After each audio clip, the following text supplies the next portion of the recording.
Hello everyone, मैं हूं Deepika and welcome to कानूनी सोच।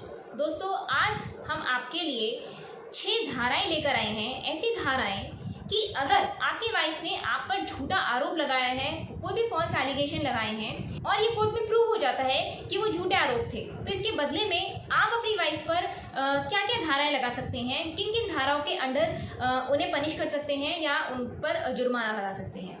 दोस्तों, क्या होता है कई बार कि वाइफ केसेस डाल देती है हस्बैंड के ऊपर और हस्बैंड सारे केसेस झेलता है। बाद में एंड में जाके पता चलता है कि भाई वो फॉल्स केसेस थे, लेकिन इतना मेंटल टॉर्चर तो हस्बैंड ने झेला, इतना मेंटल हैरेसमेंट हस्बैंड का हुआ। तो जब इतनी परेशानी हस्बैंड ने झेली है वाइफ की तरफ से, तो हस्बैंड का भी कोई फर्ज बनता है ना।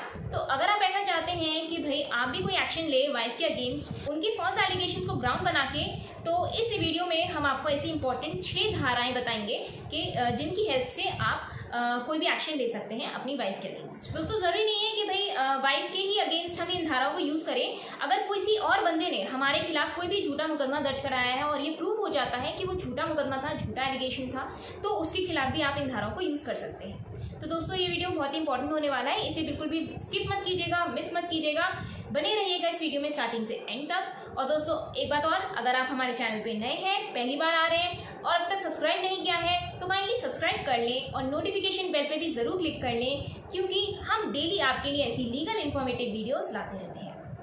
तो दोस्तों, सबसे पहले तो हम ये समझ लेते हैं कि फॉल्स एलिगेशन का मतलब क्या होता है। सबसे पहले अगर वाइफ ने कोई भी आपके खिलाफ केस फाइल करा और बाद में उसमें कॉम्प्रोमाइज हो गया, तो आप उस कॉम्प्रोमाइज की बिहाफ पे ये कह सकते हैं, उसकी कॉम्प्रोमाइज के बेसिस पे ये कह सकते हैं कि ये केस झूठा था, फॉल्स एलिगेशन लगाया गया था, इसीलिए इसमें कॉम्प्रोमाइज हो गया। तो आप इस चीज़ को आगे यूज़ कर सकते हैं। इसके बेसिस पर आप जो धाराएं मैं जिन सेक्शन के अंडर आपको बताऊंगी, जो धाराएं बताऊंगी, उनके अंडर आप वाइफ के अगेंस्ट केस दर्ज करा सकते हैं।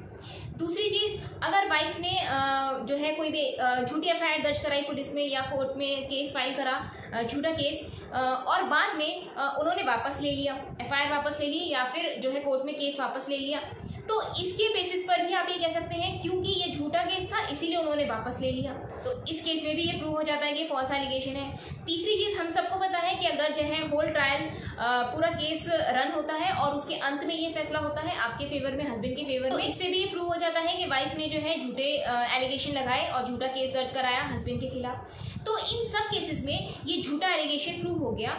तो अब आप अपनी वाइफ के खिलाफ क्या स्टेप ले सकते हैं। दोस्तों, पहला है सेक्शन 182 ऑफ आईपीसी। इसके अंडर अगर कोई भी बंदा दूसरे बंदे को हार्म करने की इंटेंशन से पुलिस को गलत इन्फॉर्मेशन देता है, यानी कि दूसरे को जो है उसके साथ पुलिस गलत करे, उसको चोट पहुंचाए, तो इस इंटेंशन से, इस बैड इंटेंशन से उसने गलत इन्फॉर्मेशन दी पुलिस को, झूठी एफआईआर दर्ज करा दी, तो इस सेक्शन के अंडर आप उसे दंडित करा सकते हैं। दूसरा सेक्शन होता है दोस्तों 191 ऑफ आईपीसी। इसमें अगर पुलिस को गलत इन्फॉर्मेशन दी गई है, जैसे कि दहेज मुझसे लिया गया, दहेज की मांग की गई, या फिर क्रूअल्टी हुई, उत्पीड़न हुई, या कुछ भी इस तरह की कोई भी गलत इन्फॉर्मेशन दी गई है पुलिस को और ये प्रूव हो गया कि ये गलत इन्फॉर्मेशन थी, तो इस सेक्शन के अंडर 191 ऑफ आईपीसी के अंडर आप उसे दंडित करा सकते हैं। अगला सेक्शन आता है दोस्तों 192 ऑफ आईपीसी। इस सेक्शन के अंडर दोस्तों ये कहा गया है कि अगर कोई बंदा आपके खिलाफ ऐसे फॉल्स डॉक्यूमेंट प्रिपेयर करता है जिसमें ये लिखा गया है कि आपने कोई भी क्राइम कमिट करा है, कुछ भी गलत करा है, इलीगल करा है, क्राइम करा है, और ये डॉक्यूमेंट दोस्तों हार्ड कॉपी भी हो सकता है, सॉफ्ट कॉपी भी हो सकता है। सॉफ्ट कॉपी जैसे कि आपका हो गया कोई भी मतलब ईमेल में कोई चेंजेस कर दिए, कोई आपकी फोटोग्राफ्स जो है वो यूज़ कर ली, या कुछ भी किसी और चीज़ के द्वारा, भले वो हार्ड कॉपी हो सॉफ्ट कॉपी हो, उसने कुछ ऐसा उसमें प्रिपेयर करा है जिससे ये साबित होता है कि हाँ आपने क्राइम कमिट करा है और उसने झूठे डॉक्यूमेंट प्रिपेयर करे हैं। तो ये अगर आप प्रूफ कर देते हैं तो आप इस 192 सेक्शन ऑफ आईपीसी के अंडर उसको दंडित करा सकते हैं। इसके बाद दोस्तों अगला सेक्शन आता है 193 ऑफ आईपीसी।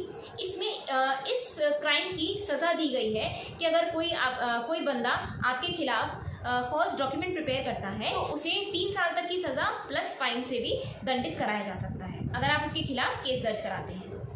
इसके बाद दोस्तों अगला सेक्शन आता है 211 ऑफ आईपीसी। ये बहुत इंपॉर्टेंट सेक्शन है दोस्तों। इसमें कहा गया है कि अगर कोई भी बंदा आपके खिलाफ पुलिस में गलत इन्फॉर्मेशन दे रहा है या फिर कोर्ट में गलत केस दर्ज करा रहा है इस इंटेंशन से कि आपका नुकसान हो, तो इस सेक्शन के अंडर आप उसे दंडित करा सकते हैं। इसके बाद दोस्तों अगला सेक्शन आता है सेक्शन 499 ऑफ आईपीसी।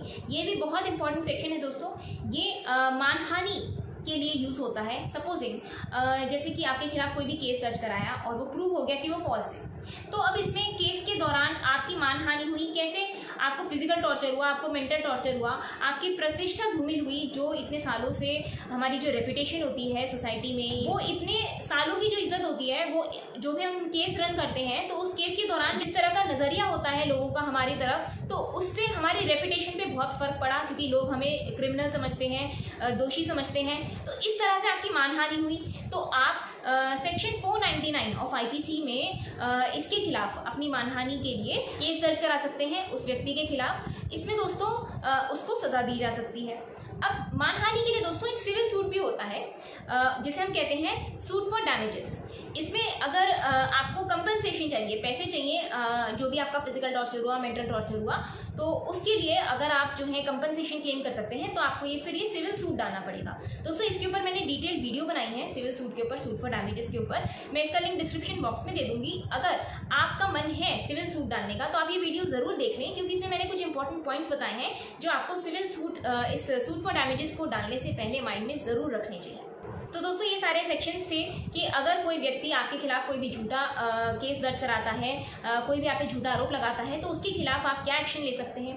दोस्तों वैसे पर्सनली मैं ये कहूँगी कि अगर आप किसी केस से फ्री हो जाते हैं तो वो बहुत बढ़िया है, वेल एंड गुड है। अगर आप वापस से केस में इन्वॉल्व होते हैं, मतलब कि आप वापस से जो है उस व्यक्ति पे केस डालते हैं, जो भी मैंने आपको सेक्शंस बताए, तो वो व्यक्ति तो परेशान होगा ही होगा, केस में इन्वॉल्व होगा ही होगा, साथ साथ आप भी परेशान होंगे, क्योंकि आपको भी कोर्ट प्रोसीडिंग्स में इन्वॉल्व होना पड़ेगा।